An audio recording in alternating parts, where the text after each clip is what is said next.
கர்த்தருடைய பரிசுத்த நாமத்துக்கு மகிமையும் கனமும் உண்டாவதாக. கர்த்தருடைய வேதத்தினுடைய வசனங்களை கேட்க, ஆராய, கவனிக்க வந்திருக்கிற உங்கள் யாவரையும் ஆண்டவராக இயேசு கிறிஸ்துவின் நாமத்தினாலே வாழ்த்துகிறேன். ஆன்லைன் மூலமாக இந்த வேத பாட வகுப்புகளை, இந்த சத்தியங்களை கேட்கிற உங்களை தேவனாகிய கர்த்தர் அதிகமாய் ஆஸ்வதிப்பாராக. சங்கீதங்களின் புஸ்தகம் 34வது சங்கீதம் 1வது வசனம், 2வது வசனம், 3வது வசனத்தை நான் வாசிக்கிறேன், கவனியுங்கள். சங்கீதம் 34, 1, 2, 3. கர்த்தரை நான் எக்காலத்திலும் ஸ்தோத்தரிப்பேன், அவர் துதி எப்பொழுதும் என் வாயில் இருக்கும்.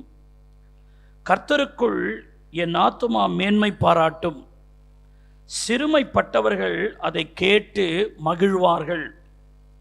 என்னோடு கூட கர்த்தரை மகிமைப்படுத்துங்கள், நாம் ஒருமித்து அவர் நாமத்தை உயர்த்துவோமாக என்று தாவீது சொல்லுகிற இந்த முக்கியமான வார்த்தைகளை நாம் பார்க்கிறோம். இதை குறித்து நிறைய பாடல்கள் எல்லாம் நாம் பாடுகிறோம். பிரபல்யமான ஒரு வசனம் இது.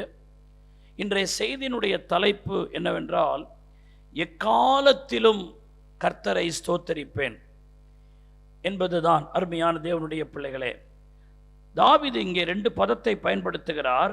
எக்காலத்திலும் என்றும் எப்பொழுதும் என்றும் வார்த்தையை பயன்படுத்துகிறதை நீங்கள் கவனிக்க வேண்டும். நான் ஆண்டவரை ஸ்தோத்தரிப்பதும், துதிப்பதும், ஆராதிப்பதும், பாடுவதும் என்பது ஏதோ எனக்கு நன்றாயிருக்கிற சூழ்நிலையில் மட்டுமல்ல, எக்காலத்திலும் எப்பொழுதும் நான் கர்த்தரை சேவிப்பேன் என்று சொல்லுகிறார். அல்லேலூயா. வாழ்க்கையே துன்பம் இன்பம் எல்லாம் கலந்து தான் வரும். வாழ்க்கையே ஒரு மேடு பள்ளம் தான். எல்லா நேரமும் சந்தோஷம் இருக்காது, எல்லா நேரமும் துக்கம் இருக்காது, நேரமும் நிம்மதி இருக்காது, எல்லா நேரமும் சுகம் இருக்காது. வாழ்க்கையில் கொஞ்சம் அப்படி இப்படிமான சூழ்நிலைகள்லாம் கலந்து தான் வருது. ஸ்தோத்திரிக்கிறோம். தேவன் அப்படித்தான் அதை வச்சிருக்கிறார். ஆண்டவரை தேடணும், பிரச்சனைகள் வரும்போது அவரை நோக்கி கூப்பிடணும், இப்படி எல்லாம் கலந்த ஒரு வாழ்க்கை தான். ஆனால் தாவீது சொல்கிறாரு, என்னுடைய வாழ்க்கையில் எது வந்தாலும் சரிதான், அது நன்மையோ தீமையோ, அது இன்பமோ துன்பமோ, எது என் வாழ்க்கையில் வந்தாலும் நான் கர்த்தரை துதிக்கிறத ஸ்தோத்தரிக்கிறத நிறுத்த மாட்டேன்னு சொல்கிறார். ஒரு பிரதிஷ்டையாகவே தாவீது அதை சொல்லுகிறார். நான் எக்காலத்திலும் கர்த்தரை ஸ்தோத்தரிப்பேன். தாவீது பல காலங்களை சொல்லுகிறார். நான் பயப்படும் நாளில் என்று சொல்லுகிறார், தீங்கு நாளில் என்று சொல்லுகிறார், ஆபத்து நாளில் என்று சொல்லுகிறார். இப்படி நிறைய காலங்கள் எல்லாம் அவர் சொல்றார். நமக்கு நல்ல சாதகமான நேரங்கள் தான் எல்லா நேரமும் வரும் என்பது அல்ல. எல்லா சூழ்நிலைகளும் என் வாழ்க்கையில் வந்தாலும் நான் கர்த்தரை ஸ்தோத்தரிப்பேன், கர்த்தரை துதிப்பேன் என்பதாக அவர் சொல்லுகிறதை பார்க்கிறோம். அவர் சொல்றது மட்டுமல்ல, நமக்கு ஒரு செய்தியை சொல்றார். என்ன சொல்றாருன்னா, நான் எக்காலத்தில் கர்த்தரை ஸ்தோத்தரிப்பேன், என் துதி எப்பொழுது என் வாயில் இருக்கும் நான் சொல்றேனே, அதுபோல 3வது வசனம் சொல்றாரு, என்னோடு கூட கர்த்தரை மகிமைப்படுத்துங்கள், நாம் ஒருமித்து அவருடைய நாமத்தை என்ன செய்வோமாக, உயர்த்துவோமாக. நாம் மட்டும் அந்த தீர்மானம் எடுத்தா போதாது, நாம் மட்டும் அந்த பிரதிஷ்டை எடுத்தா மட்டும் போதாது, நாம் ஒவ்வொருவரும் அந்த பிரதிஷ்டையை எடுத்து நாம் ஒருமித்து அவருடைய நாமத்தை உயர்த்துவோமாக. அல்லேலூயா. நிறைய நேரம் நம்முடைய ஆவிக்குரிய வாழ்க்கை எப்படி இருக்கிறது, நமக்கு சௌரியப்பட்ட நேரத்தில் கர்த்தரை பாடுறோம், கை தட்டுறோம், ஓடிறோம், எல்லாம் செய்கிறோம். நம்முடைய வாழ்க்கையில் சில பிரச்சனைகள் வரும்போது, எதிர்பாராத துன்பங்கள் வரும்பொழுது, நாம் எதிர்பார்த்தது ஒன்று நடக்காத போது ஆவியில் விசனம் அடைந்து துக்கம் அடைந்து, ஆமாம் இப்போ ஜெபம் பண்ணி என்ன, இப்போ சர்ச்சுக்கு போய் இப்போ என்ன இப்போ அப்படின்னு ஒரு அலட்சியம். அப்படியே சபையில் வந்தால் கூட உற்சாகமாக கை தட்ட மாட்டாங்க, ஆண்டவரை துதிக்க மாட்டாங்க, ஸ்தோத்திரம் பண்ண மாட்டாங்க. காரணம், அவங்க வாழ்க்கையில் ஏதோ ஒரு சோர்வு, ஏதோ ஒரு பிரச்சனை. ஆகவே அவங்க அந்த சோர்வை இங்கே காண்பித்துக்கிட்டு உட்கார்ந்துருப்பாங்க. ஸ்தோத்திரிக்கிறோம். அருமையான தேவனுடைய பிள்ளையான தாவீதுனுடைய வாழ்க்கையில் அப்படி அல்ல. தாவீதுனுடைய வாழ்க்கையில் ஏராளமான பிரச்சனைகள், ஆனாலும் அவர் சொல்றார், நான் எக்காலத்திலும் கர்த்தரை ஸ்தோத்தரிப்பேன், எப்பொழுதும் அவருடைய துதியானது என் வாயில் என்ன செய்யும், இருக்கும். யோபு பாருங்க, கர்த்தர் கொடுத்தார் ஸ்தோத்திரம், கர்த்தர் எடுத்தார், அவருடைய பரிசுத்த நாமத்துக்கு ஸ்தோத்திரம். மனைவியை பார்த்து யோபு சொன்னான், தேவனுடைய கையில் நன்மை பெற்ற நாம் தீமையை பெற வேண்டாம். இவைகள் எல்லாவற்றிலும் யோபு தன் வாயில் என்ன செய்யல, பாவம் செய்யல, அவன் ஆண்டவருக்கு விரோதமாக ஒன்றும் சொல்லலை. அது நடுவிலும் கர்த்தரை துதிக்கிறவனா, ஸ்தோத்தரிக்கிறவனா, கர்த்தரை நம்புறவனா யோபு இருந்ததை பார்க்கிறோம். ஆகவே இன்றைக்கு தாவீதுனுடைய அனுபவம் நம்முடைய அனுபவம் மாறணும். நான் சோத்தரிக்கிறோம். நம்முடைய வாழ்க்கையில் எது வந்தாலும், என்ன நடந்தாலும், என்ன சூழ்நிலை இருந்தாலும் நான் கர்த்தரை விட்டு பின்வாங்க மாட்டேன். அவரை துதிக்கிறதை விட்டு பின்வாங்க மாட்டேன். அவரை ஸ்தோத்தரிக்கிறதை விட்டு பின்வாங்க மாட்டேன். ஒரு நேரமும் நான் முறுமுறுக்க மாட்டேன். கர்த்தர் என்ன செஞ்சிட்டாருன்னு நான் சொல்ல மாட்டேன். ஏன் என் வாழ்க்கையில் இது நடந்தது என்று நான் மௌனமாக இருக்க மாட்டேன். நான் எல்லா நேரங்களிலும் கர்த்தரை ஸ்தோத்தரிப்பேன், எல்லா நேரங்களிலும் கர்த்தரை துதிப்பேன் என்று தாவீது எடுத்த அந்த பெரிய தீர்மானம் தான் தாவீதை உயர்ந்த இடத்திற்கு கொண்டு போச்சு. அல்லேலூயா. இன்னைக்கும் இந்த செய்தியை கேட்கிற, இந்த செய்தியை பல தூர இடங்களிலிருந்து கேட்கிறவர்களுக்கு நான் சொல்றேன், உங்களுடைய உள்ளத்தில் ஒரு ஆழமான பிரதிக்கினை இருக்கணும், ஒரு ஆழமான பிரதிஷ்டை இருக்கணும், ஒரு ஆழமான ஒரு தீர்மானம் இருக்கணும். என்ன வந்தாலும் சரி, என்ன போனாலும் சரி, நான் கர்த்தரை துதிப்பேன், கர்த்தரை ஸ்தோத்தரிப்பேன், கர்த்தரோடு கூட இருப்பேன். பவுல் சொல்லுகிறார், நாசமோ மோசமோ வருங்காரியங்களோ நிகழ்காரியங்களோ வாழ்வோ சாவோ மரணமோ ஜீவனோ ஸ்தோத்தரிக்கிற எது வந்தாலும் கிறிஸ்துவின் அன்பை விட்டு ஒருவன் என்னை பிரிக்க முடியாது. இவைகள் எல்லாவற்றிலும் நான் ஜெயங்கொள்ளுகிறவனாக இருக்கிறேன் என்று ஸ்தோத்தரிக்கிறோம். அப்போஸ்தலனாகிய பவுல் சொல்லுகிறத பார்க்கிறோம். தேவனுடைய பிள்ளை, நம்முடைய ஆவிக்குரிய வாழ்க்கை எப்படி இருக்குன்னு பாருங்க. ஸ்தோத்தரிக்கிறோம். இப்ப சங்கீதம் 34 அடைப்புக்குரிய பாருங்க, அந்த கொட்டேஷனை பாருங்க.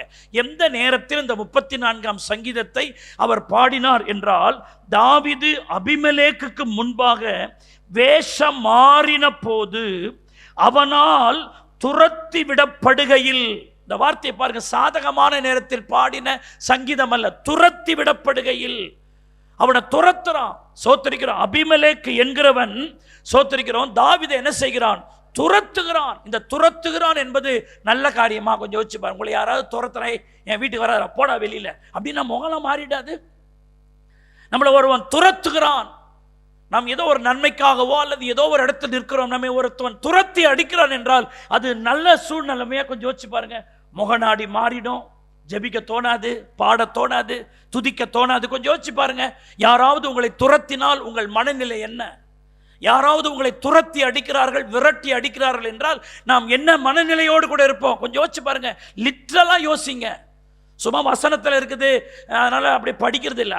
அந்த அனுபவம் என் வாழ்க்கையில் வரும்பொழுது நான் என் மனநிலை எப்படி இருக்கும், என் சிந்தனை எப்படி இருக்கும், என் யோசனை எப்படி இருக்கும்? கோபம் வராதா நமக்கு? ஏதாகினும் ஒன்றை சொல்ல வேண்டும் என்கிற ஆத்திரம் நம்ம இட்டு பொங்கி விட்டு வராதா? என்னை துரத்துறதுக்கு நீ யாருன்னு நம்ம கேட்க மாட்டோமா? ஜெபிக்க தோணுமா? ராத்திரியெல்லாம் அந்த நினைவுகள் நம்மளை அலக்களிக்காதா? எப்படி ஜெபிக்க தோணும், எப்படி பாட தோணும்? அருமையானவர்களே, இதை குறித்து நீங்கள் 1 சாமுவேல் 21 10 15 வரைக்கும் நீங்க வீட்டில் போய் வாட்சி பாருங்க. அருமையானவர்களே, இந்த பைத்தியக்காரனை ஏன்டா எனக்கு முன்னாடி கொண்டு வந்து நிறுத்துறீங்க, இவனை துரத்துக்கடா அப்படின்னு சொல்லி தாவீதை துரத்தி அடிக்கிறான். அவன் ஒரு பாதுகாப்புக்காக அங்க போனான். சில சூழ்நிலைகள் வந்தது, சோத்திரிக்கிறோம், அவன் துரத்தி விடப்படுகிறான். தாவீதுடைய வாழ்க்கை, ராஜாவா இருந்தவன், கோலியாத்தை வென்றெடுத்தவன், எத்தனையோ ஜெயம் பெற்றவன். ஆனா அவனுடைய வாழ்க்கையில் அந்த அனுபவம் வருது பாருங்க. இன்னைக்கு நான் சொல்லுகிறேன், உங்களுடைய வாழ்க்கையில் நிறைய ஜெயம் எடுத்திருக்கலாம், நிறைய ஆசீர்வாதங்களை பெற்றிருக்கலாம், நிறைய நன்மைகள் வந்திருக்கலாம். சில நேரங்கள் இந்த பாதையாக கூட நம்ம வரக்கூடிய சூழ்நிலைகள் இருக்கும். அந்த நேரங்களில் ஆண்டவர் உங்களை உயர்த்தும் பொழுது என்னென்ன நிலையில் இருந்தீங்களோ அதே போல துரத்தி விடப்படும் போதும் இது நான் கடந்து போக வேண்டிய பாதை என்று எண்ணி கர்த்தரை அப்பொழுதும் நீங்கள் துதிக்கிற மனநிலைமையோடு நாம் இருக்க வேண்டும். ஆமென்னு சொல்லுங்க. ஹல்லேலூயா.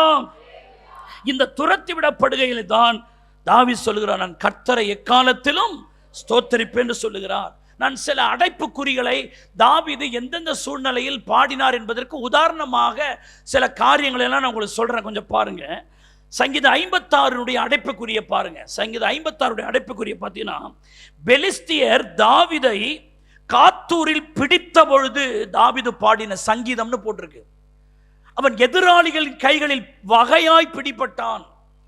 காத்தூரில் வைத்து சோத்தரிக்கிறோம் தாவீதை பிடிக்கிறார்கள், பெலிஸ்தியர்கள் அவனை பிடிக்கிறார்கள். வகையாய் எதிராளி இடத்துல சிக்கிக் கொண்டான். சிக்கிக் கொள்ளுகிறவனுக்கு பாட்டு வருமாங்க? கொஞ்சம் யோசிச்சு பாருங்க. அது ஆராதிக்கிற நேரமா, துதிக்கிற நேரமா? கொஞ்சம் பாருங்க. வகையாய் அவன் சிக்கிக் கொள்ளுகிறான், வகையாய் பிடிபடுகிறான். அந்த நேரத்தில் அவர் பாடுகிற பாடல் என்ன? சங்கீதம் 56:3 அவர் சொல்லுகிறார், நான் பயப்படுகிற நாளில் உம்மை நம்புவேன் ஆண்டவரே. பயப்படுகிற ஒரு நேரம் தான் வந்திருக்கு எனக்கு. எதிராளி என்னை பிடித்திருக்கிறான், என்ன செய்வானோ எனக்கு தெரியல, ஆனா இந்த நேரத்தில் நான் உம்மை நம்புகிறேன் ஆண்டவரே. சங்கீதம் 56:4 அவர் சொல்றாரு, தேவனை முன்னிட்டு அவருடைய வார்த்தைகளை நான் புகழ்வேன் என்று சொல்லுகிறார். சத்துருவினால் பிடிபட்ட போது நான் உம்மை புகழ்வேன் என்று எப்படி சொல்ல முடியும் என்று யோசித்து பாருங்கள்.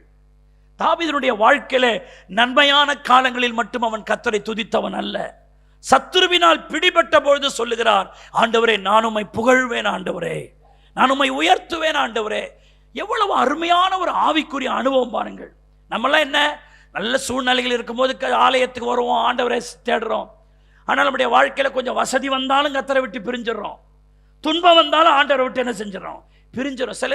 சிலருக்கு வசதி பிரிச்சிருச்சு ஆண்டவரை விட்டு, சிலருக்கு துன்பங்கள் பிரச்சனைகள் ஆண்டவரை விட்டு பிரிச்சிருது.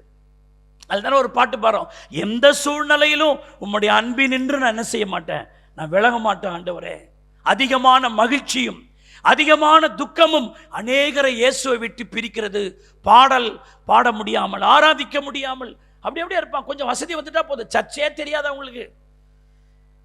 நம்ம கஷ்டப்பட்ட போது கர்த்தர் நம்மளை தேடி வந்தாரே, உயர்த்தினாரே, அந்த ஆண்டவர் தான் என் வாழ்க்கையில எல்லாம்ன்ற அந்த நினைவு வராது. அந்த பணம், அந்த வசதி, அந்த வாய்ப்பு, சோத்திரம், கர்த்தர் அப்படியே சுமாரா தேட வைக்கும் நம்மள.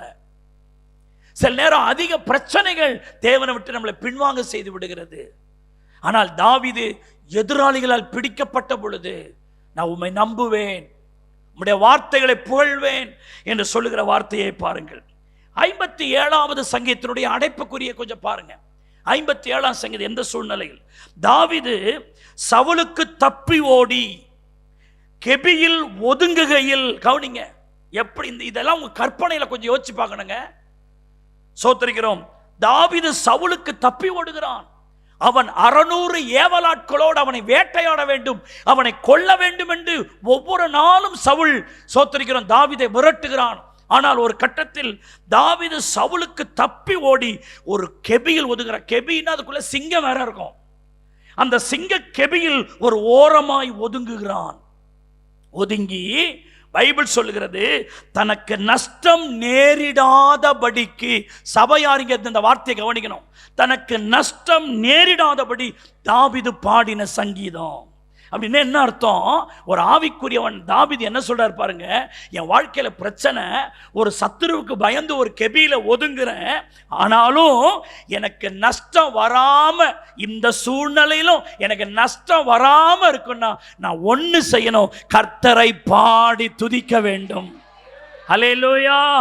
இன்னைக்கு நான் சபையாருக்கு சொல்றேன், உங்க வாழ்க்கையில நஷ்டம் வராம இருக்கணும்னா நீங்க செய்ய வேண்டியது கர்த்தரை பாடி நீங்கள் துதிப்பீர்களானால், நஷ்டம் வருகிறதை போல இருந்தாலும் நீங்கள் கர்த்தரை துதிக்க துதிக்க, பாட பாட, அவரை ஆராதிக்க ஆராதிக்க, அவரை உயர்த்த உயர்த்த, உங்கள் நஷ்டம் உங்களுக்கு வராதபடிக்கு நஷ்டத்தை லாபமாய் கர்த்தர் மாற்றுவார்.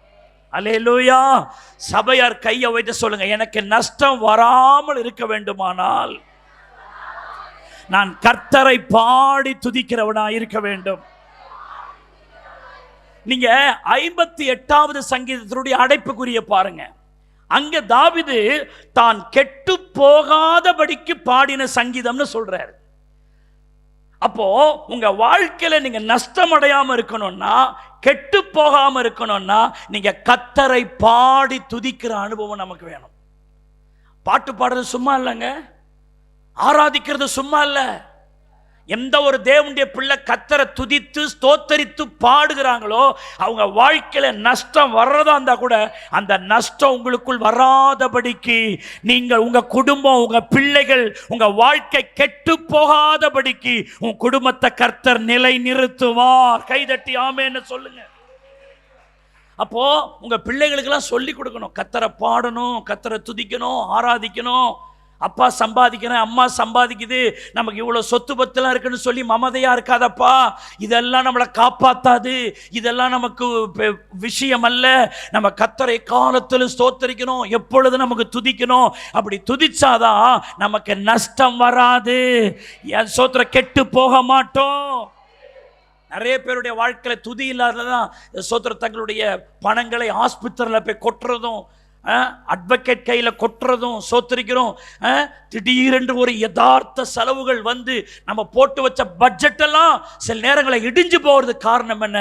நாம் துதிக்காததினால், ஸ்தோத்தரிக்காததினால், கர்த்தரை மகிமைப்படுத்தாததினால் சில நஷ்டங்கள் நமக்கு வந்து சேர்ந்து விடுகிறது. நஷ்டம் வராமல் இருக்க வேண்டுமானால், திடீரென்று ஒரு தேவையற்ற செலவுகள் நம்முடைய வீட்டுக்கு வந்து நம்முடைய பொருளாதாரத்தின் மேல் ஒரு நஷ்டம் வராது இருக்க வேண்டுமானால், கர்த்தரை பாடி தாவீதை போல நீங்கள் துதிக்கிற, மகிமைப்படுத்துகிற ஒரு நபராய் இருக்க வேண்டும். அல்லேலூயா. அந்த 57வது சங்கீதத்தில் அந்த அடைப்புக்குள்ள சொன்னல்லவா, சோதர தாவீது சவுலுக்கு தப்பி ஓடி கெபியில் ஒதுங்குகையில் அவன் என்ன பாட்டு பாடுறாரு? சங்கீதம் 57:2 சொல்லுகிறது, எனக்காக யாவையும் செய்து முடிக்க போகிற தேவனாகிய உன்னதமான தேவனை நோக்கி கூப்பிடுவேன் என்று சொல்லுகிறான். தேவனை எப்ப கூப்பிடுவேன்னு சொல்றாரு? சத்துருவினால் துரத்தப்பட்டு கெபியின் ஓரத்தில் ஒதுங்கி இருக்கையில், ஆண்டவரே எனக்காக யாவையும் செய்து முடிக்க போகிற உன்னதமான தேவனாகிய கர்த்தராய் நீங்க இருக்கிறீங்க ஆண்டவரே.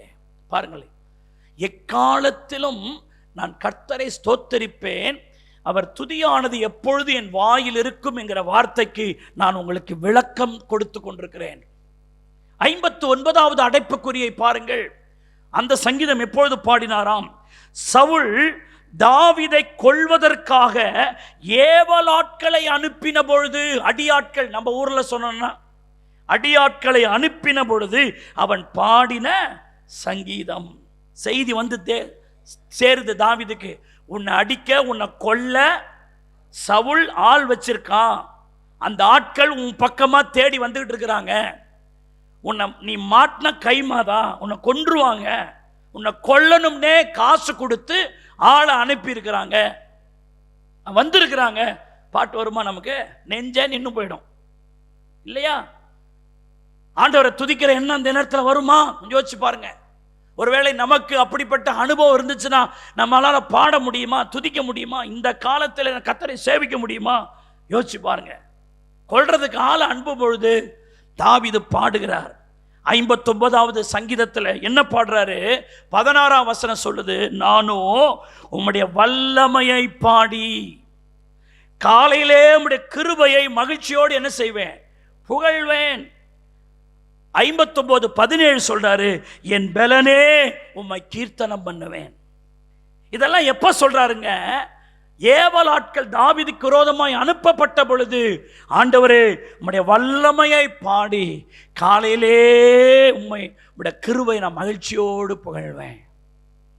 என் பலனே நீங்க தான் அப்பா, என் பலனே நான் உம்மை கீர்த்தனம் பண்ணுவேன் என்று கர்த்தரை எவ்வளவு மேக்னிஃபை பண்ணி, எவ்வளோ எக்ஸால்ட் பண்ணி, எவ்வளோ உயர்த்தி ஆண்டவரை சொல்றத கொஞ்சம் பாருங்க. இந்த செய்தியை கேட்டுட்டு இருக்கும் போதே கர்த்தருடைய இருதயத்தை அப்படி பக்குவப்படுத்துவாராக. எனக்கு நன்மை வரும் பொழுது, எனக்கு சாதக சூழ்நிலைகள் இருக்கும் பொழுது நான் கர்த்தரை பாடி துதிக்கிறதுல என்ன பிரயோஜனம் இருக்கிறது? ஒன்றுமே எனக்கு சாதகம் இல்லாவிட்டாலும் நான் கர்த்தரை துதிக்கிற அந்த மனதை எனக்கு தாங்க ஆண்டவரே, அந்த சோத்திரிக்கிற ஒரு இருதயத்தை எனக்கு தாங்க ஆண்டவரே என்கிற விஷயம். 63ஆம் சங்கீதத்தினுடைய அடைப்புக்குரிய பாருங்க. அங்க என்ன சொல்லிது பாருங்க. தாவீது யூதாவின் வனாந்திரத்தில் இருக்கையில் பாடின சங்கீதம்னு இருக்கு. அரண்மனையில் இருக்கும் பொழுது அல்ல, வீட்டில் இருக்கும் பொழுது அல்ல, ஒன்றுமில்லாத வனாந்தரம், மணல் பாங்கான வனாந்தரம், no nothing place. It is a wilderness, it is a desert. ஒரு வனாந்தரம். வனாந்தரம் என்றால் அது எல்லாரும் விரும்புகிற ஒரு இடம் அல்ல, அது ஒரு என்ஜாய்மெண்ட் பிளேஸ் இல்ல. வனாந்தரம் என்பது அது தவிப்பான ஒரு இடம், கடினமான ஒரு இடம், தனிமையான ஒரு இடம், ஆபத்து நிறைந்த இடம். உங்களுக்கு தெரியுமா? வனாந்தரம் என்பது ஒரு காத்தடிச்ச மண்ணு ஒரு ஆளை கூட மூடிடுமா. நாட் செக்யூர்ட் பிளேஸ் அது. அந்த வனாந்தரங்களை பார்த்தவங்களுக்கு தான் தெரியும், ஒரு காத்து அடிக்கும், ஒரு ஆலையை சட்டுன்னு மூடிடும் மண்ணு. அது ஒரு சோத்தரிக்கிறோம் பாதுகாப்பான இடம் கிடையாது. அப்படிப்பட்ட ஒரு வனாந்தரத்தில் தாவீது சில சூழ்நிலைகளினால் போக வேண்டியதாயிற்று. அங்கு சாப்பாட்டுக்கு வழி இல்லை, தண்ணிக்கு வழி இல்லை, அங்கு வாழ்வதற்குரிய எந்த வழியும் இல்லை. வனாந்தரம் ஒரு மனுஷனுக்கு வாழ்வுக்குரிய இடம் அல்ல. அந்த வனாந்தரத்தில் அவர் இருக்கிறார், ஒண்ணுமில்லாத வனாந்தரம். இன்னைக்கு சில நேரங்கள் நம்முடைய ஃபேமிலி வனாந்தரம் மாதிரி இருக்கு. பேங்க்ல காசு இல்லை, கையில காசு இல்லை, பாக்கெட்ல காசு இல்லை. சில நேரங்களில் நிறைய தேவைகள் சந்திக்கப்பட இருக்கு, ஆனா எப்படி செய்யறதுன்னு தெரியல.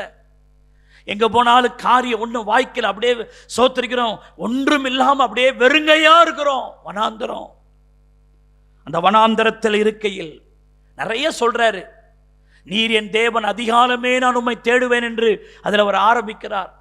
என்னுடைய ஆத்மா உம்மேல் வாஞ்சையாய் தவனமாய் இருக்கிறது என்று சொல்லுகிறார். ஜீவனை பார்க்கலும் கிருபை எனக்கு நல்லதாண்டவரே என்று சொல்லுகிறார். அதில் 63வது சங்கீதம் 4ஆம் வசனம் சொல்லுகிறார், என் ஜீவனுள்ள மட்டும் நான் உம்மை துதித்து உமது நாமத்தை சொல்லி கையெடுப்பேன் என்று சொல்லுகிறார். ஹல்லேலூயா. என் ஜீவனுள்ள மட்டும் நான் உம்மை துதித்து உங்க நாமத்தை சொல்லி சொல்லி நான் கையெடுப்பாண்டவரேன்னு சொல்றார். ஹல்லேலூயா. என் உயிர் இருக்கிற வரைக்கும் நம்ம துதிச்சுக்கிட்டே இருப்பாண்டவரே. என் ஜீவன் பெருசு இல்லையா, நீங்க எனக்கு தந்த கிருபை தான் பெருசு. என் இருதயம் வாஞ்சிக்குது, என் இருதயம் நாடுது, நினத்தையும் கொழுப்பையும் உண்டது போல என் ஆத்துமா மேல தாகமாய் திருப்தியா இருக்கிறது என்றெல்லாம் சொல்லுகிறார். எங்க சொல்றாருங்க இதெல்லாம்? இது வனாந்தரங்களில் இருக்கையில் அவர் பாடுகிறார். அங்க பாட வேண்டிய பாட்டா இது? கொஞ்சம் யோசிச்சு பாருங்க. 54ஆம் சங்கீதத்தின் அடைப்புக்குரிய கொஞ்சம் கவனிங்க. 54ஆம் சங்கீதம் எந்த சூழ்நிலையில் அவர் பாடினார் என்று பாருங்கள். தங்களிடத்தில் ஒளிந்து கொண்டிருக்கிறார் என்று சீப்புரார் வந்து சவுலுக்கு சொன்னபோது தாவீது பாடின சங்கீதம். கொஞ்சம் கவனிக்கணும் இந்த வார்த்தை. ஒரு இடத்துல தாவீது போய் ஒளிந்து கொண்டார். அந்த சீப்புரார் என்கிற ஒரு ஊரிலே தன்னை ஒளித்துக் கொள்ளுகிறார். சவுல் என்னை கொல்ல தேடுறான், சவுல் என்னை துரத்திட்டு வரான், நாங்க உங்கள் அண்டையில் ஒளிந்து கொண்டிருக்கிறேன்னு என்னுடைய சத்துருவாகிய சவுலுக்கு சொல்லிடாதீங்கன்னு இன்னொருவனை நம்பி போய் ஒரு இடத்துல ஒளிகிறான். யாரை நம்பி போய் ஒளிந்தானோ அவர்களே சவுலிடத்தில் போட்டு கொடுக்கிறார்கள். நீ தேடுகிற மனிதர்கள் எங்களிடத்தில் தான் தங்கி இருக்கிறார், காட்டி கொடுக்கிறார்கள். சில நேரங்களில் நம்ம யாரை நம்புறோமோ அவங்களே நமக்கு வில்லனா சில நேரங்கள் மாறுகிறது உண்டு. யார் நமக்கு ஒத்தாசையா இருப்பார்கள், யார் நமக்கு நம்பிக்கைக்குரியவர்களா இருப்பார்கள், யார் நம்மை கவனிப்பார்கள் என்று சில நேரங்களில் மலை போல நம்புகிற சிலர் நமக்கு சில நேரங்களில் எதிராய் மாறுகிற சூழ்நிலை வரும்பொழுது அது நம்முடைய உள்ளத்தை அதிக உடைக்கிறது. சில நேரம் வண்டி ஓட்டிக்கிட்டே போவோம், சைக்கிள் காலத்தில் சொல்றேன், சைக்கிள் ஓட்டிகிட்டே போகும்போது காற்று நமக்கு ஃபேவராகவே இருக்கும். பின்னாடி வந்து நம்மளை என்ன செய்யும், தள்ளுற மாதிரியே இருக்கும். ஒரு கட்டத்தில் பின்னாடி அடித்த காற்று அதே காற்று தாங்க ஃப்ரண்ட்ல வந்து எதிர்காத்தா மாறிடும், டைரக்ஷன் மாறிடும். இது வரைக்கும் நான் சைக்கிள் ஓட்டிட்டு போகும்போது என்னை தள்ளிக்கிட்டு போய் எனக்கு கொஞ்சம் உதவி செய்த காற்று தான் திடீரென்று டைரக்ஷன் மாறி எந்த காற்று என்னை முன்னேற்றுவதற்காக என்னை புஷ் பண்ணிட்டு வந்துச்சோ அதே காற்று டைரக்ஷன் மாறி எனக்கு முன்னாடி வந்து அடித்து நான் முன்னேறக்கூடாதபடி அதை பின்னுக்கு தள்ளும். ஒரே காற்று தான், எதிர்காத்து பின்காத்துன்னு தனித்தனி காற்று இல்லை. சில நேரம் காற்று டைரக்ஷன் மாறிடுச்சுன்னா அது எதிர்காத்தா மாறிடும். அப்போ சில நேரங்களில் சைக்கிள் ஓட்ட ரிச்சா வண்டியில் ஓட்டுற மாதிரி ஏறி ஏறி மிதிக்கணும். வண்டி வேற என்ன செய்யறாது, நவுறாது. ஏன்னா காற்று என்ன காற்றாய் மாறிவிட்டது, அப்படி டைரக்ஷன் மாற்றி வந்துருச்சு. சில நேரம் நம்முடைய லைஃப் அப்படிதாங்க இருக்குது. சாதகமாக நமக்கு ஃபேவராக இருந்தவங்க டக்குன்னு அப்படி ஆப்போசிட்டாக வந்து நின்றுவாங்க. நம்ம ஒன்றுமே முடியாது. இவன் நமக்கு எப்போதும் எதிராகத்தான் இருப்பான்றவன் எதிரையா இருந்தால் நமக்கு பிரச்சனை இல்லை. ஏன்னா அதை நம்ம ஏற்கனவே செட் பண்ணி வச்சுட்டோம், ப்ரோக்ராம் பண்ணி வச்சுட்டோம். இவன் நம்மளை ஒழிச்சு கட்டாமல் விட மாட்டான்னு அப்படின்னு நம்ம சிலர்லாம் வச்சிருப்போம். நீங்கள் எத்தனை பேர் வச்சிருக்கீங்க எனக்கு தெரியல. சிலர்லாம் நம்ம ரொம்ப நம்பி இருப்போம். அவர்களே நமக்கு எதிராய் வந்து நிற்கும் பொழுது நிலைகுலைய செய்யும். அல்லேலூயா. அப்படி நிலைகுலைய செய்த அந்த 54வது சங்கீதத்தில் அவர் சொல்றாரு, என்ன சொல்றாரு, 54 வசனம் 6 சொல்றாரு, உற்சாகத்தோடு நான் உமக்கு பலியிடுவேன், கர்த்தாவே உமது நாமத்தை துதிப்பேன், அது நலமானதுன்னு சொல்றார். எப்படி சொல்ல முடியுதுன்னு கொஞ்சம் யோசிச்சு பாருங்க. ஆண்டவரே, நான் சாதாரணமாக துதிக்கிறது இல்லை, உற்சாகத்தோடு நான் உமக்கு என்ன இடுவேன்? பலியிடுவேன். கர்த்தாவே, உமது நாமத்தை நான் என்ன செய்வேன்? துதிப்பேன்னு சொல்றார். எத்தனை பெரிய காரியம் பாருங்கள். சங்கீதம் 3வது சங்கீதத்தினுடைய அடைப்புக்குரிய பாருங்க. அந்த சங்கீதம் அவர் எப்படி பாடியிருக்கிறார் பாருங்க. சங்கீதம் 3 பாருங்க.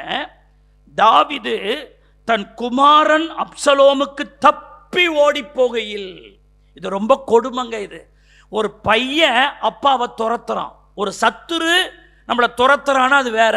ஆனா நாம் பெத்த பிள்ளையே அப்பாவை துரத்துறது எந்த தகப்பனுக்கு நேரிடக்கூடாத ஒரு வேதனையான நிகழ்வு.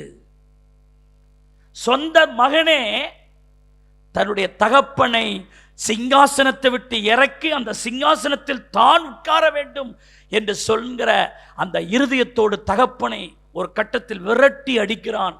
மகனால் விரட்டப்படுகையில், மகனுக்காக தப்பி ஓடுகையில் அவர் பாடுறார், எனக்கு சத்துருக்கள் எவ்வளவாய் பெருகி இருக்கிறார்கள், எனக்கு விரோதமாய் எழும்புகிறவர்கள் அநேகர், தேவனிடத்தில் அவனுக்கு ரட்சிப்பில்லை என்று என் ஆத்துமாவை குறித்து சொல்லுகிறவர்களும் அநேகராய் இருக்கிறார் என்று சொல்லிட்டு சங்கீதம் 3:3 சொல்றார், ஆனாலும் கர்த்தாவே, நீர் எனக்கு கேடகமும் என் மகிமையும் என் தலையை உயர்த்துகிறவருமா இருக்கிறீர் என்று சொல்லுகிறார். அல்லேலூயா.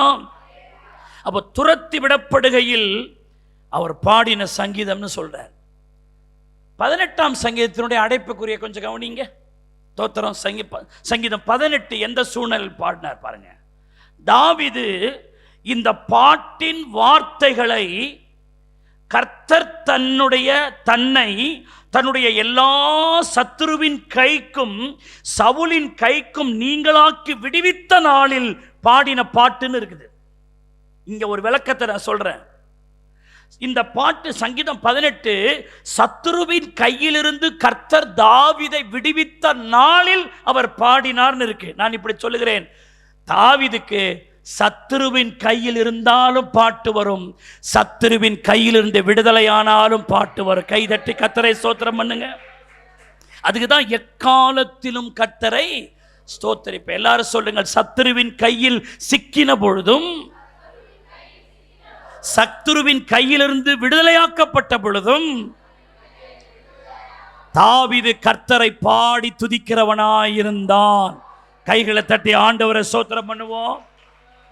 சில நேரங்களில் நமக்கு விடுதலை கிடைச்சிட்டா அதோட சர்ச்சைக்கு ஒரு நாமத்தை போட்டு ஊர் சுத்தின்னு கிடக்கும். ஏன்னா பிரச்சனை தீர்ந்துட்டு இல்லை. பிரச்சனை வரும்போது சர்ச்சைக்கு வந்தாங்க, இப்போ பிரச்சனை தீர்ந்துருச்சு, அதனால அவங்களுக்கு எந்த டென்ஷனும் இப்போ இல்லை. ஆகவே அவங்க அங்கங்கே சுற்றிட்டு சர்ச்சைக்கு வர்றதுக்கு நேரம் இல்லைன்னு சொல்லுவாங்க. ஆனால் கொஞ்சம் குத்தலும் குடைச்சல் வந்துச்சுன்னா பாஸ்டர்கிட்ட சொல்லி உபவாசம் பண்ணி ஜெபம் பண்ண, நாங்கள் உபவாசம் பண்ணி ஜெபம் பண்ணணுமா அவங்க பிரச்சனை நீக்கிறதுக்கு.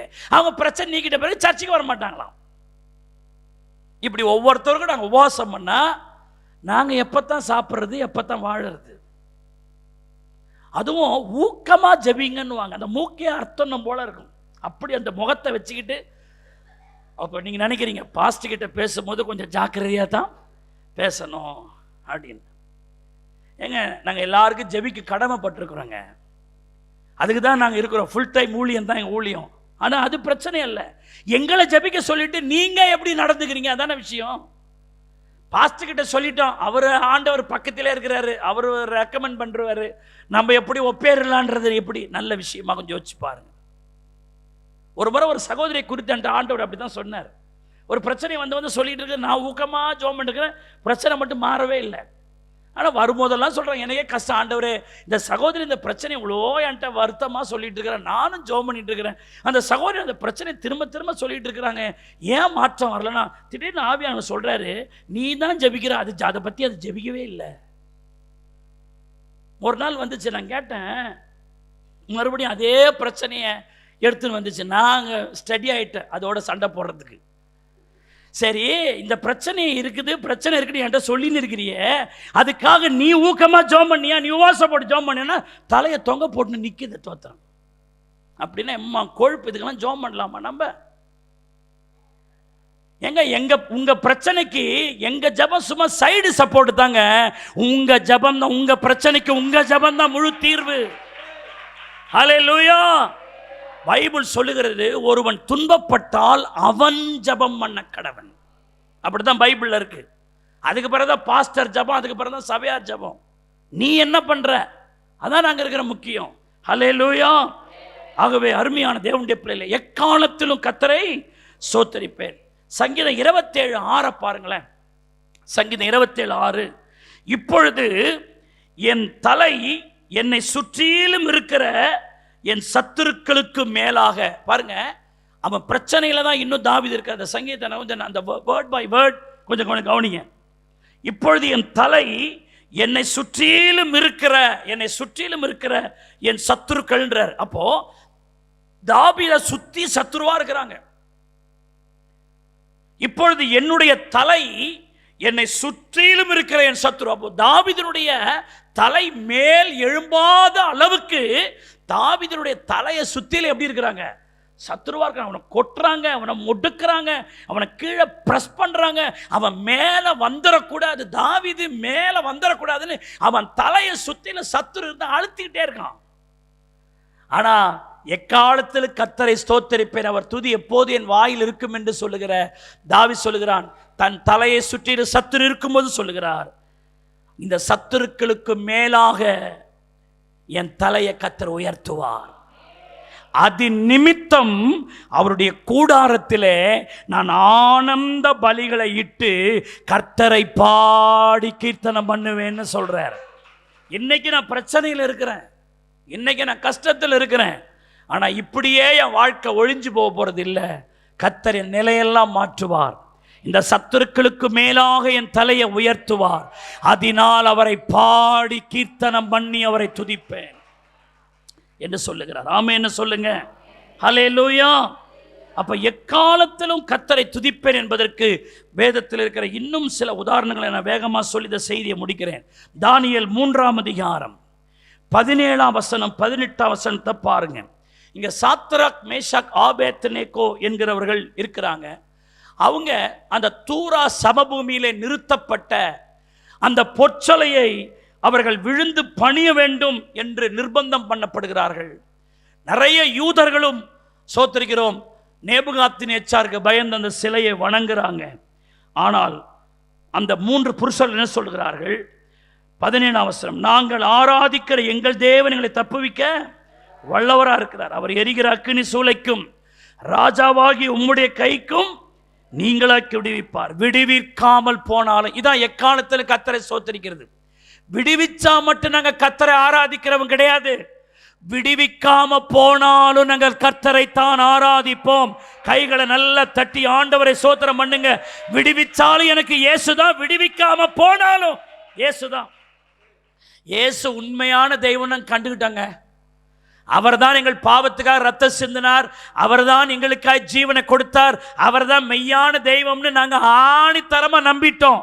ஆகவே எங்க வாழ்க்கையில, இந்த உலக வாழ்க்கையில வருகிற சின்ன சின்ன விடுதலை எங்களுக்கு வந்தாலும் வராட்டாலும் நாங்க தெய்வம்னு ஆராதிக்கிறவர் ஒருவர் உண்டானால் அவர் கர்த்தராகிய இயேசு கிறிஸ்து ஒருவர் மட்டும்தான். அவங்க சொல்றாங்க, விடுவிக்காமல் போனாலும் நாங்கள் உம்முடைய தேவர்களுக்கு என்ன செய்ய மாட்டோம்?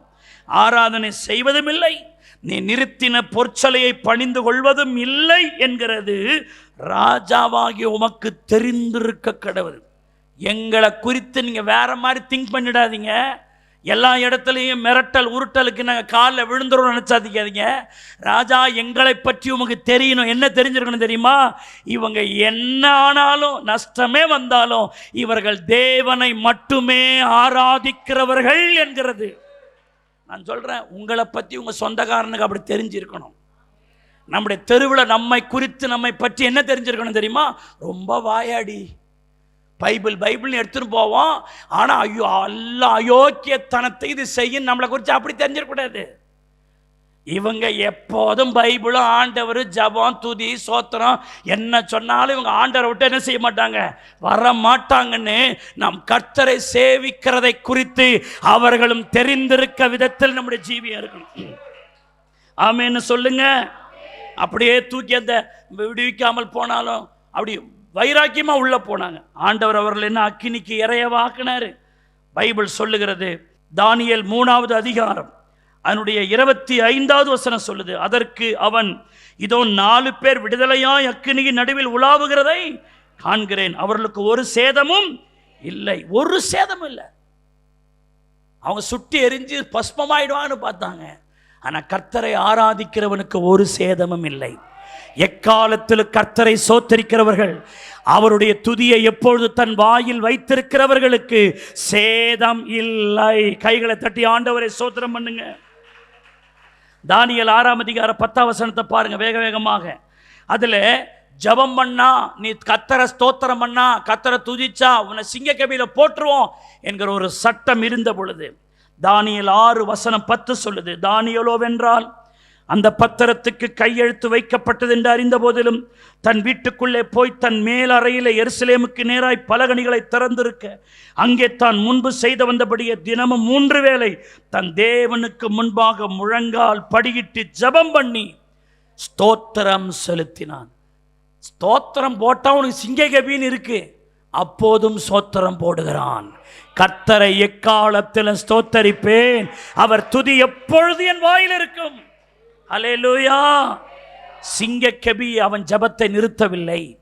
சிங்கக்கபி அவன் ஸ்தோத்திரத்தை என்ன செய்யவில்லை? நிறுத்தவில்லை. அதன் நடுவிலும் கர்த்தரை அவன் என்ன செய்தான்? ஸ்தோத்தரித்தான். அதனால்தான் அருமையான தேவனுடைய பிள்ளைகளே, கர்த்தர் அந்த சிங்கக்கபியில் போடப்பட்டாலும் 22ஆம் வசனம் பாருங்கள், 6வது அதிகாரம், சிங்கங்கள் என்னை சேதப்படுத்தாதபடிக்கு தேவன் தம்முடைய தூதனை அனுப்பி அவைகளின் வாய்களை கட்டி போட்டார் என்று சொல்லுகிறார். அப்போ சிங்கங்கள் என்ன படுத்தல? நெருப்பு அவர்களை சேதப்படுத்தல, சிங்கம் இவர்களை சேதப்படுத்தல. நான் திரும்ப சொல்கிறேன், கர்த்தரை நீ சோத்தரிக்கிற ஒரு ஆளா, நீ துதிக்கிற ஆளா, சேதப்படுத்துகிற பிரச்சனைகள் உன்னை சூழ்ந்தாலும் நீ சேதப்பட மாட்டீர்கள். கைகளை தட்டி ஆண்டவரை ஸ்தோத்திரம் பண்ணுங்க. நான் வேகமாக போகிறேன். அப்போஸ்தலர் 16வது அதிகாரம் உங்களுக்கு எல்லாம் தெரிஞ்ச சம்பவம் தான். அதிலே சோத்திரிக்கிற 24வது வசனத்தை பாருங்க. அவன் இப்படிப்பட்ட கட்டளைகளை பெற்று அவர்களை உட்காவலறையில் அடைத்து, என்னங்க உட்காவலறையில் அடைத்து, அவர்கள் கால்களை தொழு மரத்தில் மாட்டி, என்னமோ கேலண்டரை மாற்றுற மாதிரி, ஒரு துணிப்பைய மாற்றுற மாதிரி பவுலையும் சீலாவையும் கட்டி தொழு மரத்தில் தலைகளை என்ன செஞ்சு வச்சுருக்காங்க? தொங்க விட்டுருக்கிறாங்க. அல்லேலூயா. அது மாத்திரமல்ல, அருமையான தேவனுடைய பிள்ளைகளே, 19 வசனத்தை பாருங்கள். அவளுடைய எஜமான் தங்கள் ஆதாயத்து நம்பிக்கை அற்று போயிற்றென்று கண்டு பவுலையும் சீலாவையும் பிடித்து சந்தை வெளியில் உள்ள அதிகாரத்தில் இழுத்து கொண்டு போனார். இந்த தமிழ் வார்த்தையெல்லாம் கொஞ்சம் பாருங்க. இழுத்து கொண்டு போய் அவர்கள் அதிகாரத்தில் ஒப்புவித்து, யூதர்களாகிய இந்த மனுஷர் நம்முடைய பட்டணத்தில் கலகம் பண்ணி ரோமராகிய நாம் ஏற்றுக்கொள்ளவும் அனுசரிக்கவும் தகாத முறைமைகளை போதிக்கிறார்கள் என்று அப்போது ஜனக்கூட்டம் கூடி அவர்களுக்கு விரோதமாக எழும்பினார்கள். அதிகாரிகளுடைய வஸ்திரங்களை கிழித்து போடவும் அவர்களை அடிக்கவும் சொல்லி. அல்லேலூயா. 23 அவர்களை அநேக அடித்த பின்பு என்று போட்டு அடித்து தொங்க விட்டு இரத்த கிளறியாக்கி ரோட்டில் தரதானே இழுத்துட்டு நடு அந்த தொழு மரத்தை உட்காவலில் அடைச்சி தலைகளை தொங்க விட்டுருக்காங்க. எப்படிப்பட்ட சூழ்நிலை கொஞ்சம் பாருங்க. இந்த சூழ்நிலையில் அப்போஸ்தலர் 16:20 நடுராத்திரிலே பவுலும் சீலாவும் ஜெபம் பண்ணி தேவனை துதித்து பாடினார்கள். கைகளை தட்டி கர்த்தரை ஸ்தோத்திரம் பண்ணுங்க. எப்படி பாட்டு வரும், எப்படி துதி வரும், எப்படி ஜெபம் வரும்? தலைகீழ மாட்ட விட்டா நல்லா இருக்கும் போதே ஜெபத்துக்கு வர மாட்டேன்றோம். இப்படிலாம் விட்டா எப்படி ஜெபம் வரும், எப்படி துதி வரும்? ஆனால் அவங்க துதிச்சாங்க. காவலில் உள்ளவர்கள் அதை கேட்டுக்கொண்டிருந்தார்கள். சடுதியிலே சிறைச்சாலை அஸ்திபாரங்கள் அசையும்படியாய் பூமி மிகவும் அதிர்ந்தது. உடனே கதவுகள் எல்லாம் திற உண்டது, எல்லாருடைய கட்டுகளும் கலந்து போயிற்று. கர்த்தரை காலத்திலும் ஸ்தோத்தரிக்கிற துதிக்கிற ஆளாக இருந்தால் பவுலும் சீலாவுடைய வாழ்க்கையில் நடைபெற்ற சம்பவங்கள் உங்கள் வாழ்க்கையிலும் கர்த்தர் செய்வார். கதவுகளை திறக்க செய்வார், கட்டுகளை கலன்று போக செய்வார், அஸ்திபாரங்களை அதிரும்படியாய் செய்வார். உங்களுடைய ஜெபம் அதை செய்ய வல்லமை உள்ளது. ஆமென்னு சொல்லுங்க. ஹல்லேலூயா.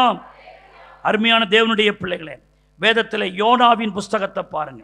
யோனா சோதரிக்கிற 2:1 அந்த மீனின் வயிற்றிலிருந்து யோனா தன் தேவனாகிய கர்த்தரை நோக்கி என்ன பண்ணினான்? எங்க அது என்ன 5 ஸ்டார் ஹோட்டலா? அது என்ன ஒரு வீடா? மீன் வயிற்றில் ஒரு கம்ஃபர்டபுளான ஒரு இடமா? கொஞ்சம் யோசிச்சு பாருங்க. இவர் மீனின் வயிற்றிலிருந்து யாரை நோக்கி பார்க்கிறாரு? கர்த்தரை நோக்கி பார்க்கிறார்.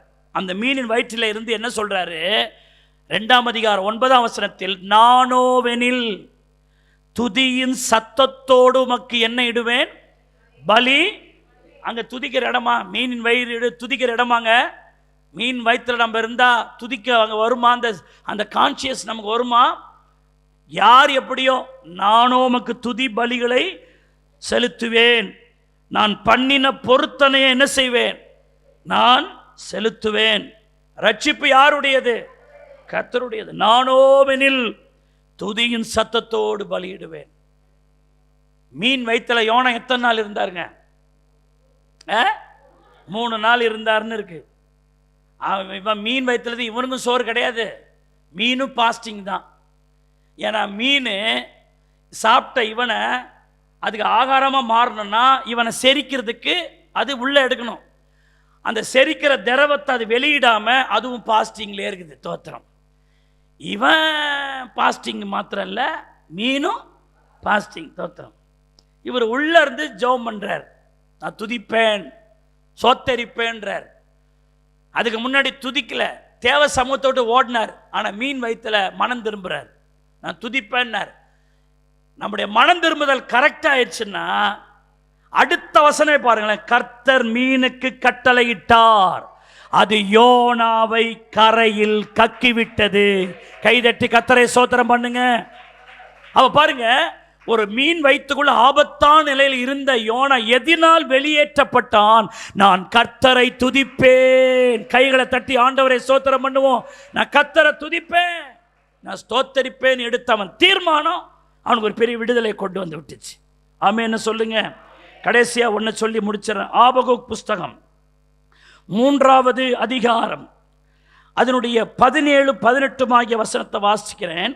அத்திமரம் துளிர் விடாமல் போனாலும், திராட்சை செடிகளில் பழம் உண்டாகாமற் போனாலும், ஒலிவ மரத்தின் பலன் அற்று போனாலும், வயல்கள் தானியங்களை விளைவியாமற் போனாலும், கிடையில் ஆட்டு மந்தை முதரற்று போனாலும், தொழுவத்தில் மாடுகள் இல்லாமல் போனாலும், நான் கர்த்தருக்குள் மகிழ்ச்சியாயிருப்பேன், என் ரட்சிப்பின் தேவனுக்குள் களி கூறுவேன்.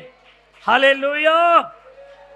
நிறைய நேரம் இந்த அத்திமரம் துளிர் விடாமல் போனாலும், திராட்சை செடி பழம் உண்டாகாமல், இது பைபிள் காலங்களில் இது அவங்களுக்கு புரியுது. ஆனால் நமக்கு எப்படி தெரியுமா?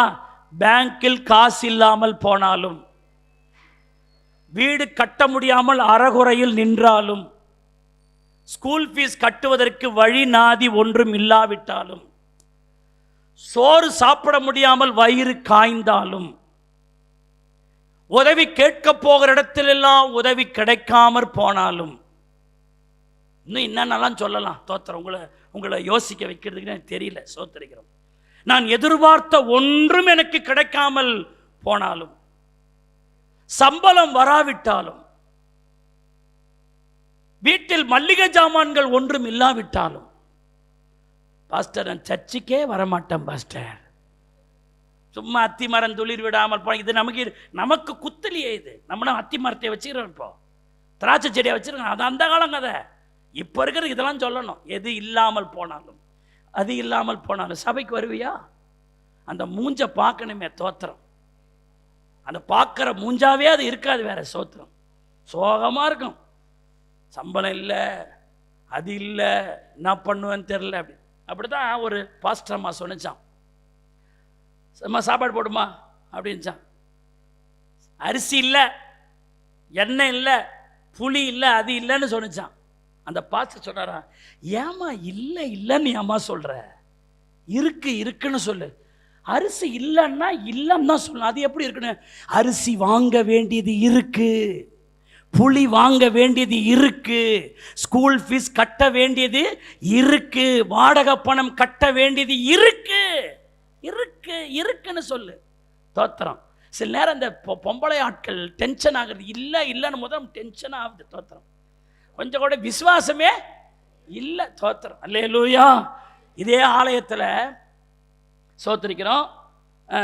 இது இந்த ஆலயம் இல்லை, ஆட்டுப்பெட்டியில் கொஞ்சம் சாப்பாடு தான் இருக்குது. எங்கள் அப்பா சொல்லிட்டாரு, எல்லோரும் ஊழியத்துக்கு போகிறாங்க விசுவாச பிள்ளைகள், அதனால சோறு போட்டுரு அப்படின்ட்டு. சில நேரங்களில் இந்த பின்னாடி சோறு எவ்வளோ இருக்குன்னே ஆண்கள் பார்க்க மாட்டாங்க. சட்டுன்னு சொல்லிட்டாங்களா, எங்கள் அம்மா அப்படி கண்ணை காட்டினாங்க, அவர் பின்னாடி வந்துட்டார். எவ்வளோ சோறு இருக்கு அங்கே உட்காண்டிருக்கவங்க எவ்வளோ பேர் இருக்காங்க, நீ மான்னு சோறை போட்டு போன்னு சொன்னேன். இந்த சோத்தில் உடனே அவர் வேஷ்டியை எடுத்துட்டு தலையை, ஏம்மா உனக்கு விசுவாசமே இல்லையாம்மா, 5 அப்பத்தையும் 2 மீனையும் 5000 பேருக்கு கொடுத்த ஆண்டவர் இல்லையா, நீ ஏன் இதை பரிமாறதுக்கு இது யோசிக்கிற? இதெல்லாம் மூத்த விசுவாசிகளுக்கு சொன்னது, நான் கண்ணார கண்டதுன்னு சொன்னவங்க. சோத்திரம். அவர் என்ன பண்ணார், எல்லாரையும் உட்கார வச்சு எந்த சாப்பாடு இவ்வளோ பேருக்கு போதுமா என்று சொன்ன சாப்பாட்டை அவர் ஜெபம் பண்ணி பரிமாறி ஒரு ஆள் சாப்பிட்ற சாப்பாடு மீண்டதாக சொல்கிறாங்க. சோத்திரிக்கிறது. அப்போ நாம கர்த்தரை எந்நேரமும் துதித்து ஸ்தோத்தரிப்போமானால் கர்த்தர் நமக்கு அற்புதம் செய்யாமல் இருக்க மாட்டார். அல்லேலூயா. ஆகவே அருமையானவர்களே, ஆபகு சொன்ன மாதிரி அது இல்லாவிட்டாலும் இது இல்லாவிட்டாலும் நம்முடைய வாழ்க்கையில் எது இல்லாவிட்டாலும் நாம சொல்லணும். எல்லாரும் சொல்லுங்க, நான் கர்த்தருக்குள் மகிழ்ச்சியாயிருப்பேன், என் ரட்சிப்பின் தேவனுக்குள் களி கூறுவேன். நல்ல கைகளை தட்டி ஆண்டவரை ஸ்தோத்திரம் பண்ணுங்க. ஹல்லேலூயா. இக்காலத்தில் கர்த்தரை ஸ்தோத்திரிப்பேன், அவர் துதி எப்போது என் வாயில இருக்கும். கையை வைத்து சொல்லுங்க, இக்காலத்திலும் கர்த்தரை ஸ்தோத்திரிப்பேன், அவர் துதியானது எப்போது என் வாயில் இருக்கும். என்னோடு கூட சேர்ந்து நீங்களும் கர்த்தரை மகிமைப்படுத்துங்கள். நாம் ஒருமித்து அவருடைய நாமத்தை உயர்த்துவோமாக. ஹல்லேலூயா. நல்ல கைகளை தட்டி ஆண்டவரே, இப்படிப்பட்ட இந்த ஆவிக்குரிய அனுபவத்தை நல்ல கைகளை தட்டுவோம். ஆண்டவரே, எக்காலத்தில் கர்த்தரை ஸ்தோத்திரிப்பேன், அவர் துதியானது எப்போது என் வாயில் இருக்கும் என்கிற இந்த ஆவிக்குரிய அனுபவங்களால் எங்களை நிரப்பி தாவீதைப் போல